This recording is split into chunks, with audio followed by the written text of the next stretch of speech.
He was the boy from a working-class background who made it his life's mission to entertain and heal the world at the same time. With a soaring voice and moves that belied his age, the youngest member of the Jackson 5 soon became the one to watch. And the world never stopped watching Michael Jackson. Michael Jackson changed my life. When I saw him moonwalk, when I heard him sing, when I seen him perform, he was life-changing. He's the greatest artist of our time. You know, period, point blank. He's an inspiration for you? Definitely an inspiration for myself and all artists, all recording artists. I don't think there's nobody that could actually see a Michael Jackson and not say their life hasn't been changed or they haven't been inspired. In the headquarters of culture, in the temple of black entertainment, on the stage that produced the Sarah Vaughns and the Ella Fitzgeralds and the Jackie Wilsons and the James Browns. On this stage, we want to send a message around the world that you can write what you want and say what you want. Michael Jackson was ours, and we are Michael Jackson, and we love Michael Jackson. Creating music that became the soundtrack to people's lives the world over, the sheer impact of Michael Jackson on generations of people cannot be underestimated. I grew up from Michael Johnson when I was a little girl, only 8 years old. My mother, my family have his record, you know. Little kid, I was thinking about his song. But it was also Michael's magical moves that beguiled audiences. One particular signature step would change the face of dance forever. I called Michael up and I said, Michael, I know you and you know me, and you know this television show is not a television show. This is Motown 25. And he said, I'll be there. And he came there, and then he did the moonwalk. 앞으로 영원히 전설로 남을 것이고, 그리고 모든 이 댄스 가수들의 아마 교과서가 되지 않을까라는 생각이 듭니다. 그래서 일단 고인의 명복을 굉장히 빌고 있습니다. But this was just a walk in the park for Mr. Michael Jackson, who, let's face it, had a whole life of career-defining moments. With an estimated 800 million Michael Jackson albums finding their way into people's homes around the world, the King of Pop had made an indelible mark on history. And with his untimely passing in 2009, the impact of his ability to touch people through music was brought into full light. A few hours after the devastating news of his death, devoted fans just couldn't get enough of the man whose music they'd grown up with. In the 3 days after his death, he sold about 2.6 million tracks in total. The week before he died, he sold about 10,000 copies of his albums, all told. The 3 days following his death, he sold about 420,000 copies of his albums, all told. So, you know, the interest that you're seeing in this is really substantial. It was people power at its finest. The fans were voting with their wallets and telling the world where they thought Michael Jackson should be, and should always be, back on top of the U.S. music charts at #1. And that's exactly where 3 of his albums would land: Essential Michael Jackson, #1s, and Thriller, sitting proudly in the top 3 spots. What's actually even more amazing than that, to me, is that 3 of those albums have outsold the #1 selling album on the contemporary albums chart. And that's never happened in the history of Billboard. We're a 115-year-old brand, so that's saying something. Michael Jackson has 3 different titles that in basically 3 days, which was the amount of time he had after he died before the chart week ended, in basically 3 days, he had 3 different albums sell more than 100,000 copies. In the meantime, his supporters clung in hope to the swirling rumors that Michael had in fact left a treasure trove of unreleased music for his fans to cherish after his passing. In particular, there were known to be unheard tracks from studio sessions of his more famous albums, which had never seen the light of day. Not to mention more recently recorded songs with artists such as Akon and will.i.am from the Black Eyed Peas.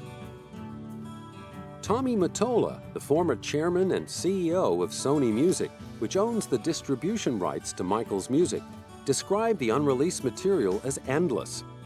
He went on to say that new and repackaged Michael Jackson releases could go on for years and years, even more than Elvis. If there are, a volume of unreleased Jackson songs, and it seems pretty clear that there are at this point, they would absolutely be successful. I think the real question is how successful they'd be, right? So if these songs are not that great, and they're just going to appeal to diehard fans and people who are wanting to complete their Jackson collections at all times, then you're looking at something that might sell 1 million copies, maybe 2 million copies. But if he puts out this album and it's actually good, if the estate puts out this album and there's actually songs on there that maybe, especially if they touch the emotions that people are feeling right now, if there's a poignant ballad on there, and he's certainly done that in the past successfully, I just think it would be a blockbuster. As the days went by after Michael's death, the faithful were demanding more and more of the King of Pop, and were simply not ready to let go of this iconic figure who had made such an impact on their lives. I think something's got to happen where fans can go to. I think there's so many, he's got young followings. Even I'm a bit young to be such a huge Michael fan, but he's got younger kids that have no idea, that remember him as White Michael, and completely different to how I do, or maybe my sister sees it. Thankfully, behind the scenes, plans were afoot to give the people what they were asking for. And fans didn't have to wait long for the first posthumous single, This Is It. Delivered under strict security, eager fans hit the streets of London, happy to forgo sleep to get their hands on the new CD. Basically, I've been a fan for about 20 years now. I've always been to the hotels to support him. I've had the chance to meet him a couple of times, and this is the first ever premiere of the new song. All around the world, they're going to show it for the first time, and I thought I want to be part of history and be here, and just really excited to be one of the first people to hear it.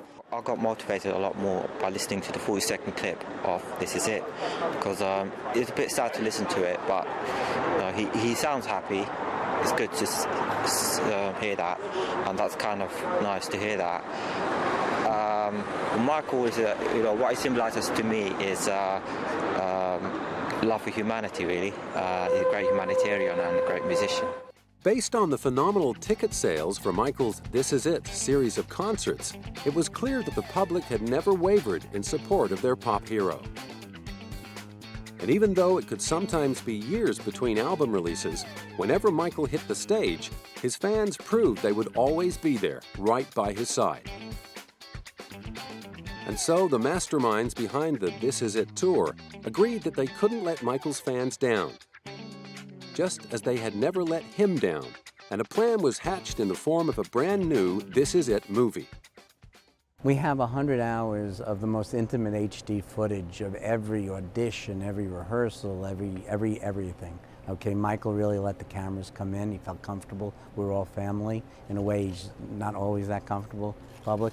So we have that in HD. We have pretty much a full performance, dress rehearsal, and we have enough material for 2 live albums, which is never put out.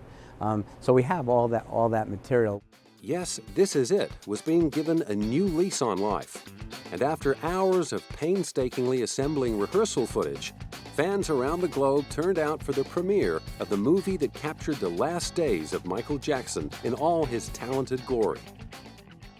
So I think Michael will be very, very pleased to know that they're seeing what he had ready.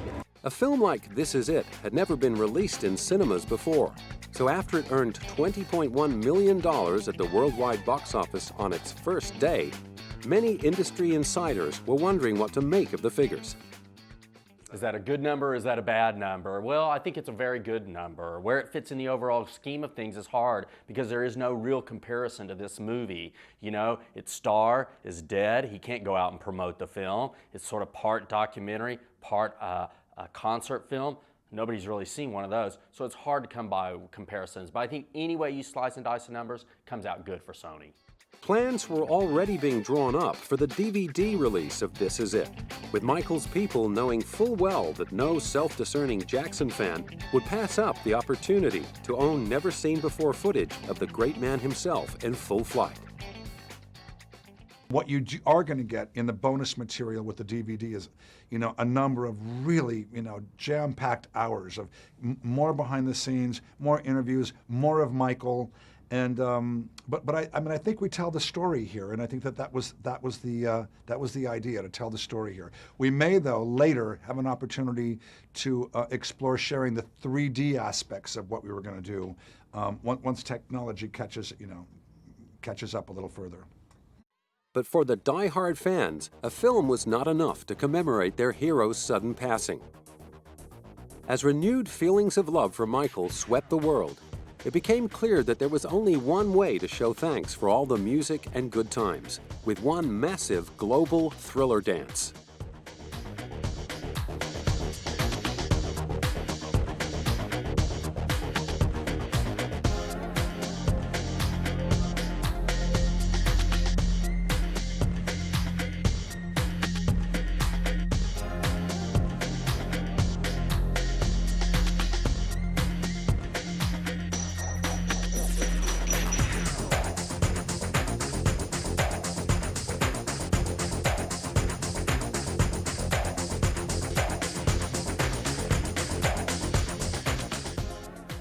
He's the reason I'm dancing. I'm doing everything just for him, just out here having a great time, ready to break the world record. Because we're having a Halloween party this weekend, and we're going to do the Thriller dance, and he said we should go here and learn it, and I'm like, we should just go here and do it. So. Yeah, we love it. We grew up with it. I mean, I've been watching it for 20 years, so it's been going on for a while.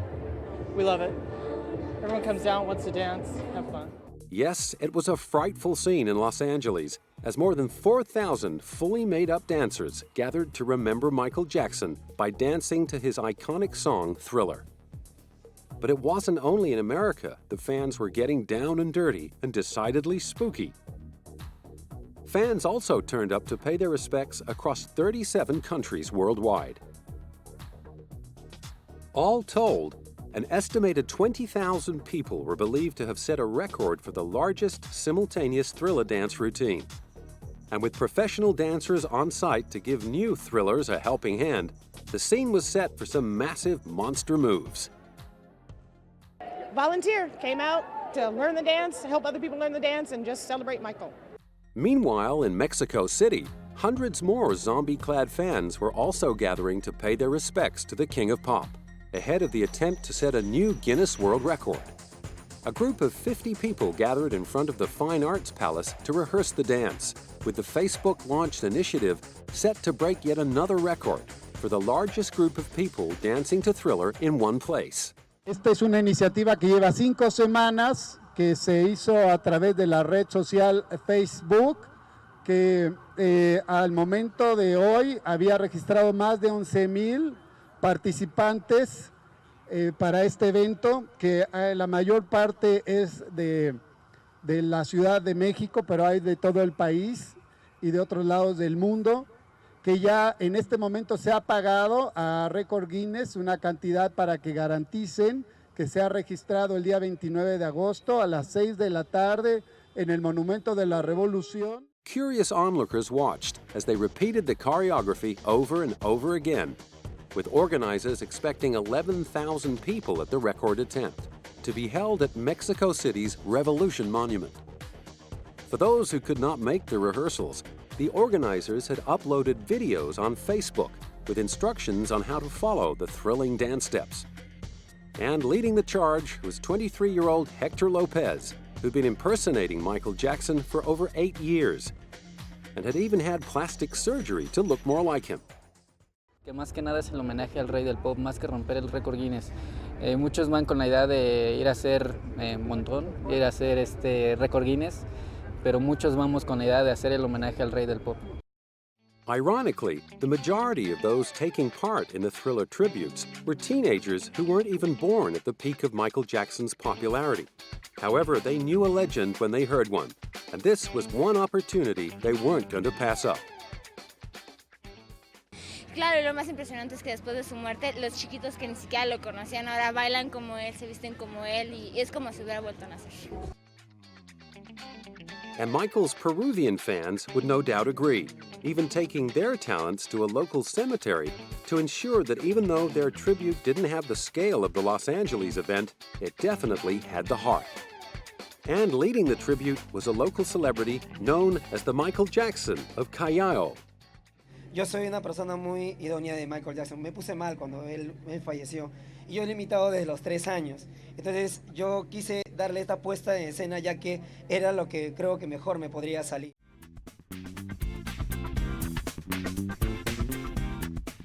In London, it was a different story. With its West End, a thriving industry for theater and musical performers, open auditions were being held for the Thriller Live extravaganza to take the musical on a world tour. The call went out for dancers who can moonwalk and body pop, and the response was a thrill in itself, with budding Jackson wannabes lining the block for their chance to participate in the once-in-a-lifetime tribute. Well, like, since Michael Jackson died, I've just been feeling, like, down, like, it's just been, like, my way to, like, pay respect to him, like, to, like, be in this concert, like, be a part of his life, like. But when it comes to doing celebrations with a bit of class and panache, no one can beat the French.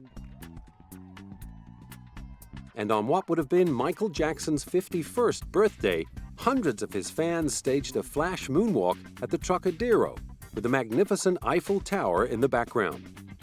And after a minute's silence, there wasn't a dry eye in the house. Surtout un hommage et on veut montrer à tous les gens du monde entier qu'on l'aime et qu'on le soutient parce que ça restera sans aucun doute la plus grande star que le monde n'ait jamais connue. With some fans carrying posters and wearing distinctive Jackson outfits, it wasn't long before the dancing began, with a medley of Jackson's hits, including Billie Jean, Beat It, and Bad. Je suis fan et je l'aime aussi. Tous les gens que vous voyez là, ils l'adorent, ils l'aiment. Et ce qui est une différence avec les autres stars, c'est que son talent compte et sa générosité. On l'aime parce qu'on l'aime et on l'aime parce qu'il a du talent. Donc on est tous là parce qu'on l'aime et qu'on lui dit merci. But as Jackson's 1987 hit, Man in the Mirror, was played, huddled groups of fans broke into tears. He's my inspiration for dance and for song. He's the greatest artist, complete artist. And when he died, honestly, I cried. I lost a part of me, and it's like to lost a friend, a brother. The birthday celebrations continued in London's Trafalgar Square, where hundreds of Michael Jackson clones danced their way through his hits, proving to everyone that the King of Pop's crown was still firmly in place.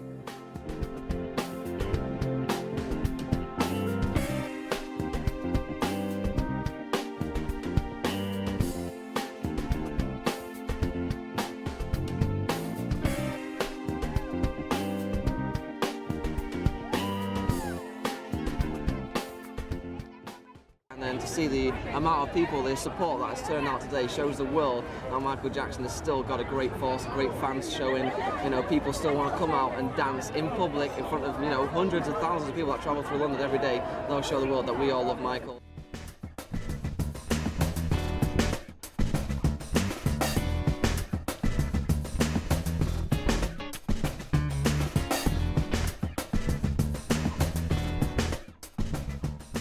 In Taipei, hundreds of MJ fans in black and white fedora hats beat their groove thing in concert to the tune of Beat It, before launching into We Are the World, Heal the World, and What More Can I Give, with passionate supporters giving the day the thumbs up.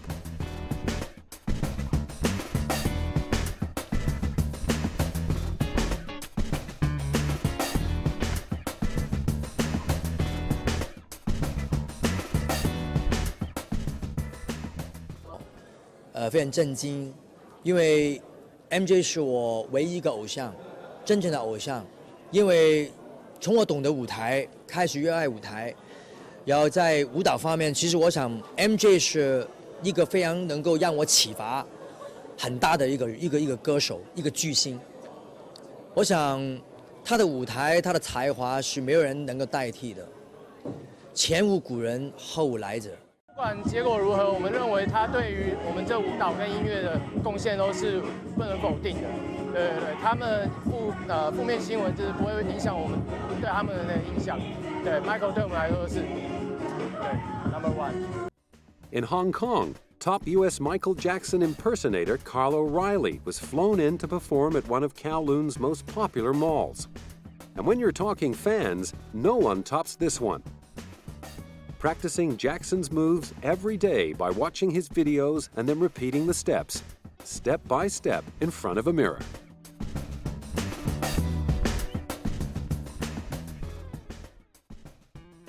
I'm actually a second-generation fan, meaning that my mom and all my aunts and everyone in my family were Michael Jackson and Jackson 5 fans. So I grew up around all that music in my household, and I can plan on doing that with the rest of my family. When I have a son, first son will be named Michael, and I'll definitely train him to be the best Michael out there. Not to be outdone, Hong Kong's very own Michael Jackson, Michael Chan, also performed for the crowd, with decades of practice put into his act trying to perfect those legendary moves. Perhaps the most touching tribute came from Michael's boyhood hometown of Gary, Indiana, which held its own celebration of his life and music. With more than 6,000 people attending an upbeat memorial event that featured performers and, of course, the obligatory zombies recreating the Thriller video. Family friend Reverend Jesse Jackson praised Michael's parents for the job they did in raising their family whilst living in a small 2-bedroom house in a working-class neighborhood. Today, we thank and praise God for Michael. We thank God for the Jackson family. We thank God for a mother and a father that birthed them, bred them, taught them, disciplined them, gave them hope, gave them joy. The Jacksons moved from Gary, southeast of Chicago, after the Jackson 5 recorded their first album. As streams of fans flocked to the Jacksons' former home in homage to his late son, Joe Jackson, a former crane operator at U.S. Steel, relished the opportunity to address his former hometown crowd. I want to thank you, Mr. Mayor, because it's a pleasure to be back to see so many people here. So, you know, it's always good to come back home, you know that. But I've been around the world so many times, and so it does feel good to be back home. Meanwhile, the reverberations of Michael's sudden death were continuing to be felt across the globe. And even well-known stars, work colleagues, and peers of Michael Jackson himself could not believe this larger-than-life figure had left us. My whole life's been influenced by Michael. I mean, I was talking to Michael 2 weeks ago. I was on the phone with him. So we were going to do a collaboration together for the show. So I'm really still kind of in shock. I'm very saddened, very saddened. So many important moments in my life have been inspired by Michael. Many fellow performers simply felt as abandoned as his fans.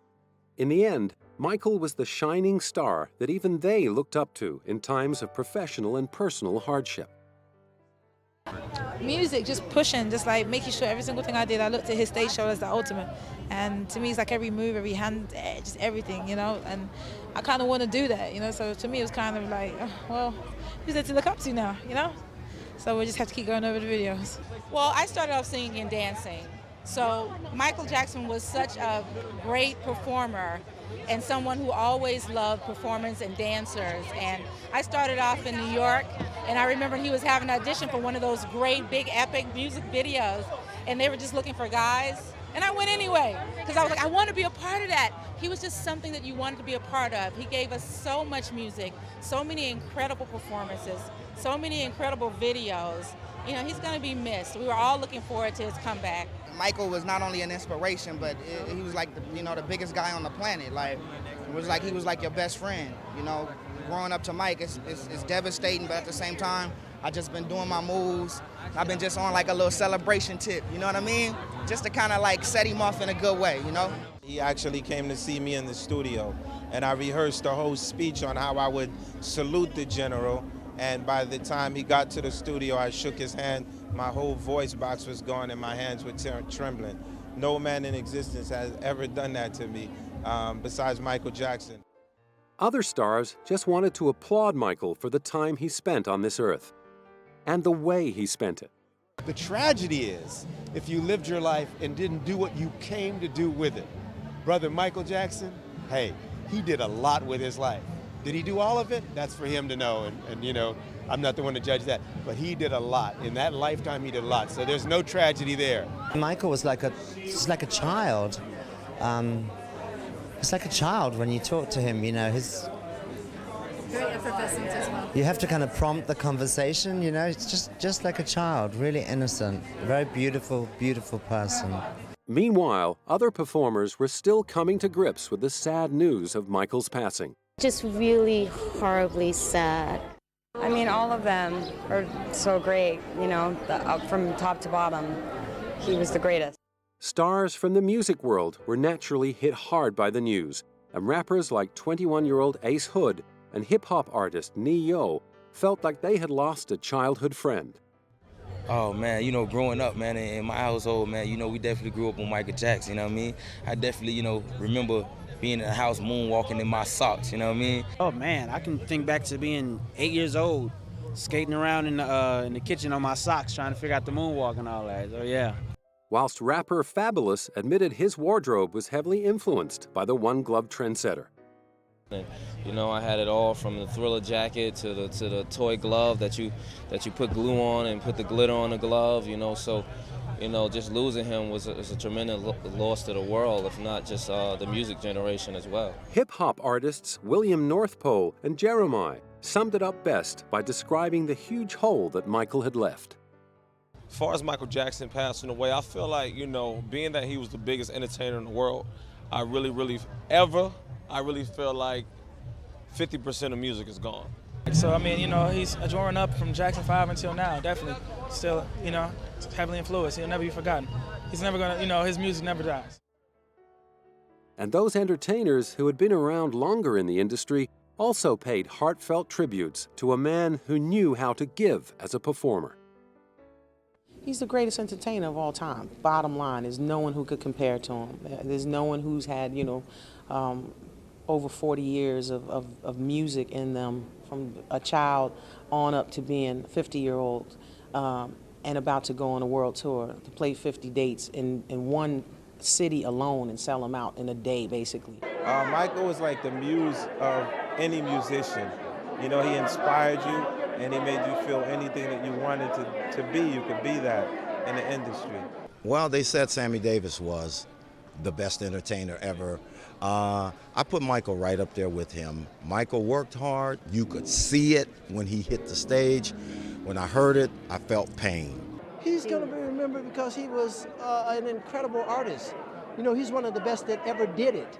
And he was an innovator. Michael, how can I say this?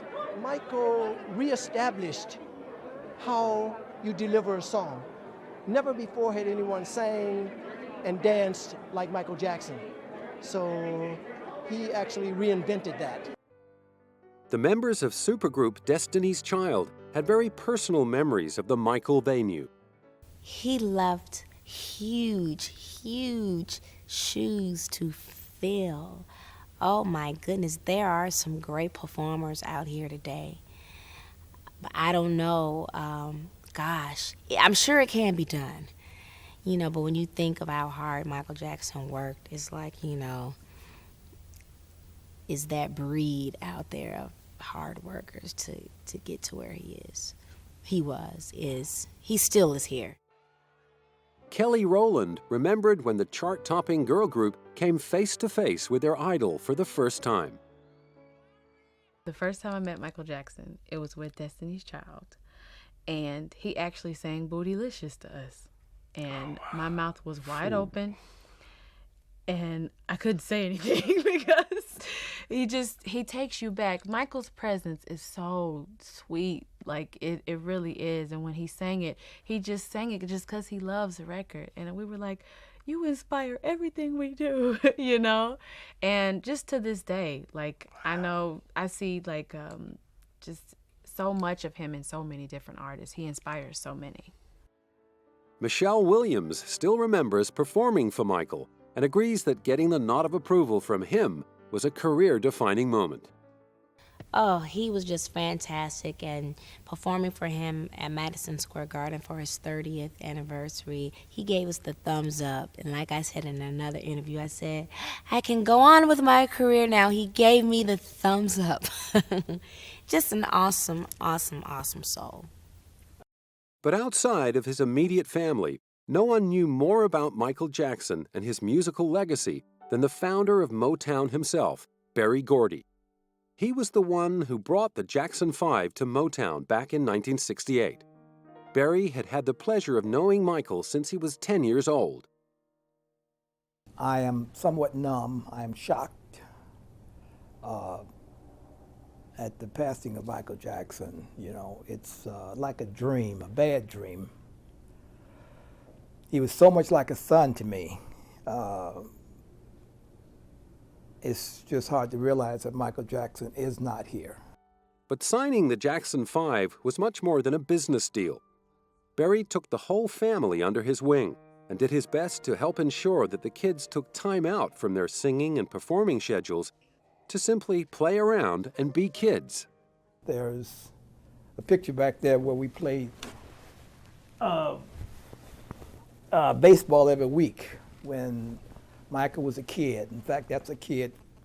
He was a catcher, and my son was the pitcher, and they're back there doing it together, and he just sort of grew up under the Motown banner. And while most people think that he had no fun in his childhood, he did a lot that brought joy to him. Although he had initially been reluctant to sign the Jackson 5 after having a difficult time with one-time child star Stevie Wonder, he could sense something special in Michael, the combination of an extraordinary talent and sheer determination. He always wanted to be the best and was willing to work as hard as it took to be that. And we could all see, you know, that he was a winner at that age. And I've always believed winners are winners long before they win. And picking them out before they win was very easy with Michael Jackson. And from the music legend who had crafted the careers of some of the greatest popular artists of the 20th century, it doesn't get any more simple than this. Michael was and will remain one of the greatest entertainers that ever lived. One of the greatest entertainers that ever lived. Another close friend who had been right by Michael's side throughout many years was producer extraordinaire Quincy Jones. For Quincy, the blow of losing such an influential musical legend was devastating. It's still surrealistic to me. Very surrealistic. I can't get my arms around it. You know? It's not real. What does it mean to you personally? I was 50. I was his age when I produced Thriller. You know, and it's just not real. And I was here when he sold out the concerts, 50 again, in 4 hours. Remember that? The last time I spoke to him. And because Quincy and Michael spent many hours slaving over the creation of his musical masterpiece, Thriller, not to mention the hours spent simply talking about life and the future, the trusting bond between them was lovingly enduring. The realization he would never see Michael again hit home hard. It is. It's like my big brother. It's part of my soul goes with it. You know? It does. It's a very close relationship. That's where it works. However, Quincy was determined to remember the good times, in particular the time he spent producing Michael's landmark album, Thriller, which went on to sell 104 million copies worldwide. And if anyone knows the value and timeless quality of Michael's music, it's Mr. Quincy Jones. And to this day, every city I go to in the world, Shanghai, Shenzhen, wherever, Rio, Cairo, at that magic hour, I hear those records.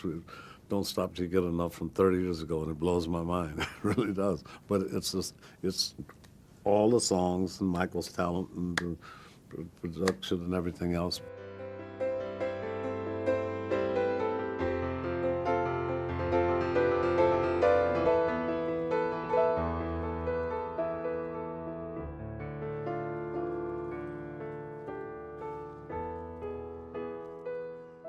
Another business associate and friend of Michael's, who stayed by his side for many years, was his former publicist, Susan Blon. She remembers his gentle and generous nature, particularly when talking to fans. Taught by his father to respect his fans, Michael was one star who always knew which side his bread was buttered. He was well aware that if it weren't for his loyal followers, there would be no Michael Jackson. Those years we could hang out and we could go to things together, like see The Wiz and see on Broadway. He liked Stephanie Mills and The Wiz. And, you know, watch the kids come up to him and all want the autographs. And I would say, why don't you just sign, you know, MJ instead of Michael Jackson, just the way Andy Warhol always signs everything at AW. He says, oh no, I could never do that. These are my fans. These people make me. And he was so darling and sincere and sweet in those years.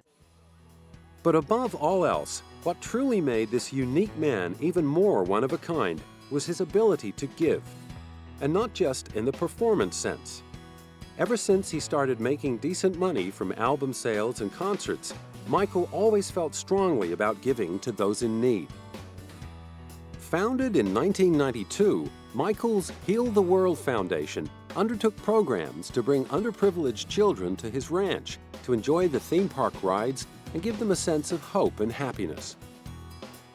On a larger scale, the foundation also sent millions of dollars around the globe to help children threatened by war, poverty, and disease. He knew that the key to helping more people break free from the shackles of poverty was to give more. That was why he decided to donate the entire profits of his Dangerous World tour to the Heal the World Foundation. After performing to 3.5 million people over the course of 67 concerts, he'd raised over $100 million in relief. He worked tirelessly behind the scenes with charities throughout the world and fought hard to shine the light on the victims of poverty. This was particularly apparent in 1995 when he ventured to Pelourinho in Brazil to film his video for They Don't Really Care About Us. Although officials tried to ban the production team from filming in the shantytown for fear images of the poor might affect tourism, Michael went head-to-head with bureaucratic officials in order to show the world how some people were forced to live. A gente fica muito triste porque ele veio aqui na comunidade, quer dizer, escolheu dentre cenários maravilhosos, Copacabana, não sei o que, não. Ele resolveu vir dentro da comunidade, do lado da gente, os moradores aqui, assim, numa recepção. Another area of interest to Michael was the poverty situation in Africa. Joining African leaders in calling for debt relief, he knew that images of him in Namibia would help bring attention to the plight of thousands of people living in dire conditions in African slums.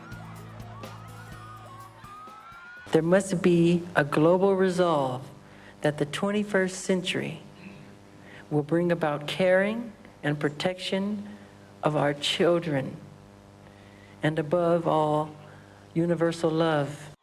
And as usual, he wanted no stone left unturned and knew exactly what had to be done. My new business partner, Mr. Dunbarton, and myself are going to put our money where our mouths are.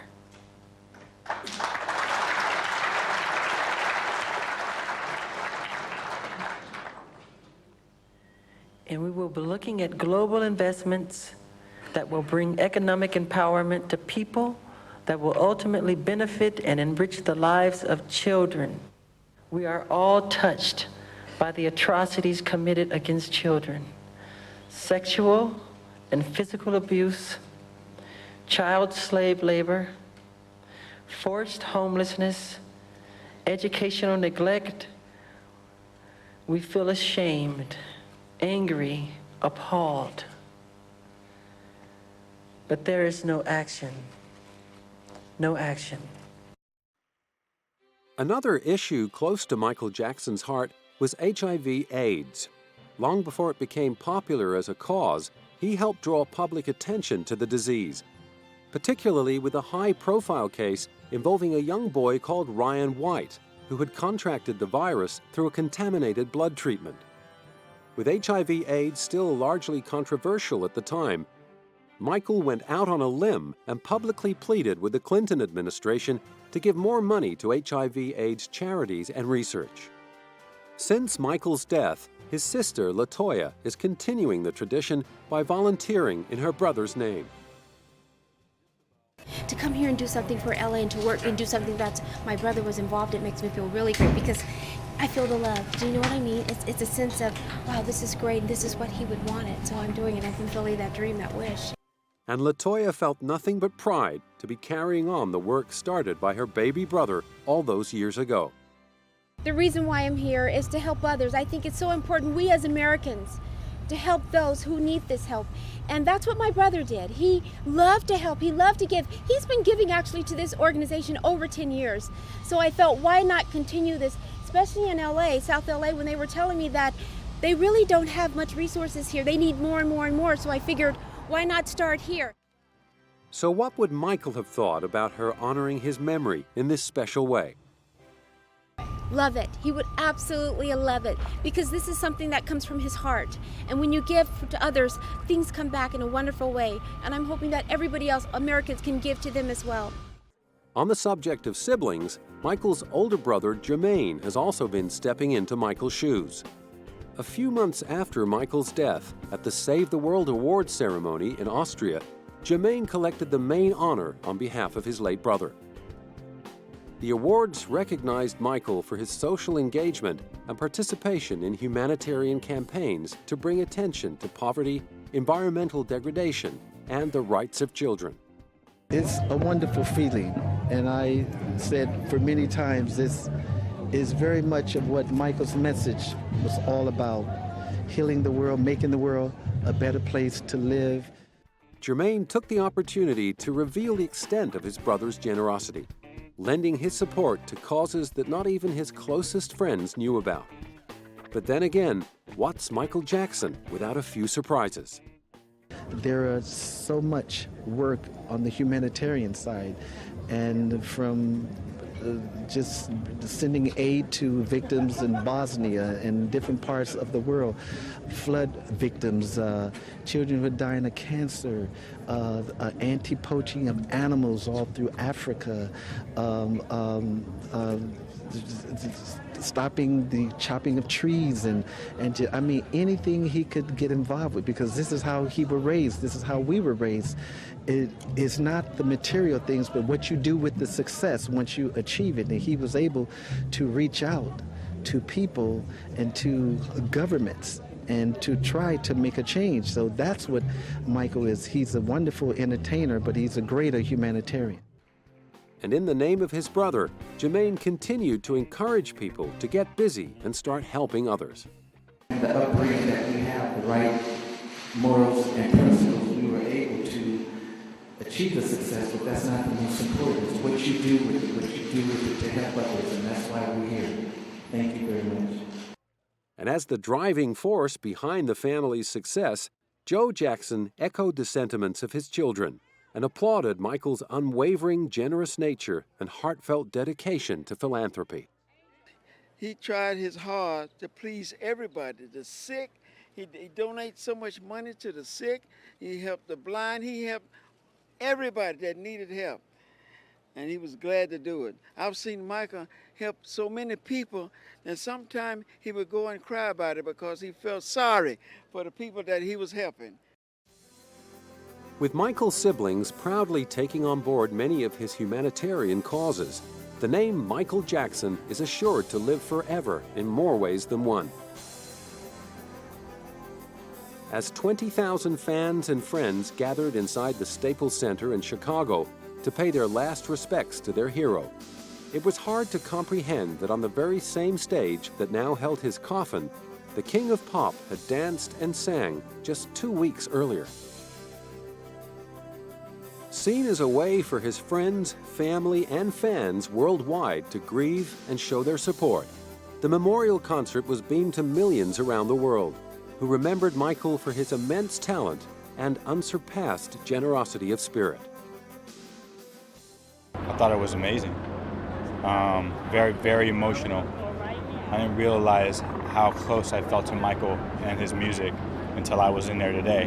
His music's going to be his legacy. I don't think anyone's doubting that, and there were some amazing performances. I mean, Stevie Wonder, Jennifer Hudson, like everyone big up there was there, and I think that says a lot about him and him as a person. And it was a very moving service. It was really, really well done.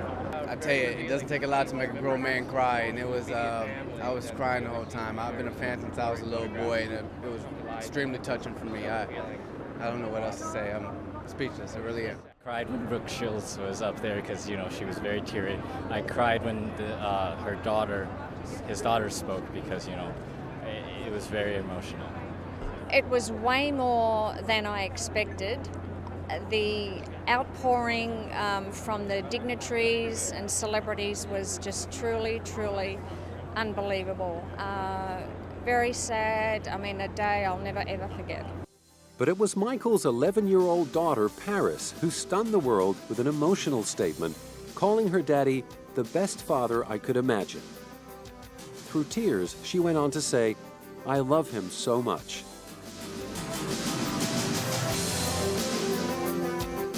And for many people, that emotional moment brought home the realization that Michael Jackson will not only be remembered for his inimitable voice, his revolutionary dance style, and his unwavering commitment to humanitarianism, he will also be treasured as a devoted father. His kids were the most important thing, and the protection of them, his shielding them from the press, so that by covering their identities, that they could go out and have a life, you know, with other people. The beloved children he'd done his utmost to shield from the prying eyes of the press would for now be entrusted to the care of Michael's mother, Catherine, and left to grieve in private with those who knew their father best. Just remember Michael as being one of the kindest, most generous, caring people I've ever met in my life.